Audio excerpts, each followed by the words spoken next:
I've got a part on the screen here, and as you can see, there are three surface measurements that I've created. And what we want to do is we want to create a plane measurement or a constructed plane from these three surface measurements, and they're all at different heights and at different angles on the part. So what I'm going to show you today is a procedure on how to construct a plane through those measurements. What we're going to do is we're going to start with creating a work plane at a specific height in one of the views. So if we go to our middle view, which is looking at the side of the part, what I'm going to do is I'm going to go up to the View menu and go View Work Plane at Point. And at the bottom, you can see in the command line area, I'm going to enter P to go into point mode. And by doing that, it'll allow us to snap to the end of one of our measurements. So what I'm going to do is I'm going to set a work plane at an arbitrary point. We're going to choose one of the bases of the surface measurement. So I'm going to choose the surface measurement that's flat on the part there, on the base of the large portion of the part.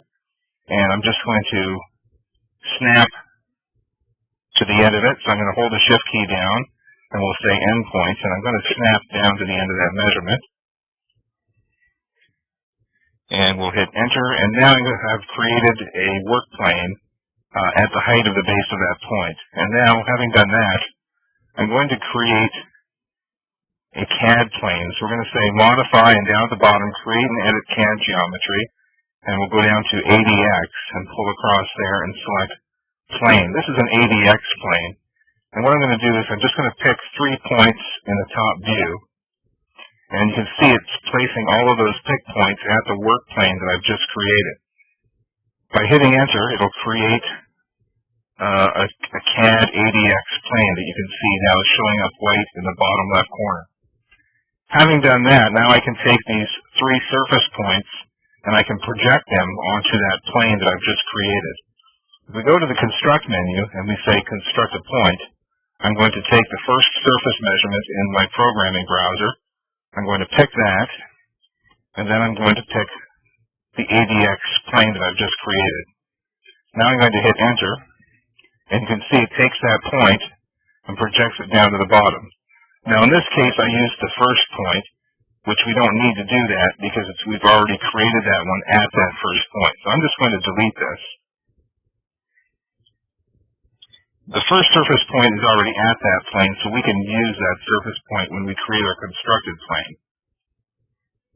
So I'm going to say construct a point, and now I'm going to choose the surface measurement that's on a 45-degree angle at that higher point on the surface here.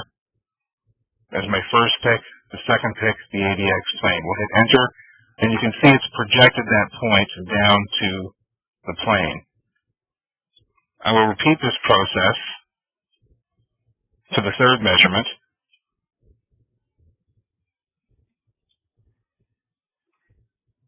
And you can see we now have another point projected down to that plane. So what we really have now is a single surface measurement that's already on that plane, and we have 2 constructed points that have been moved down to that plane.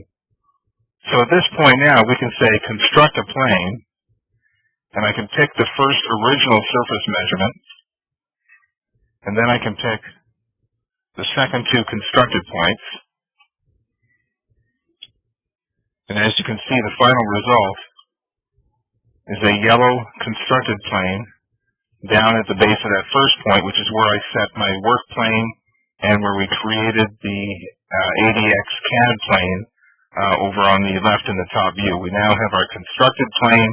From there we can put datum labels on it. We can do whatever we want with it.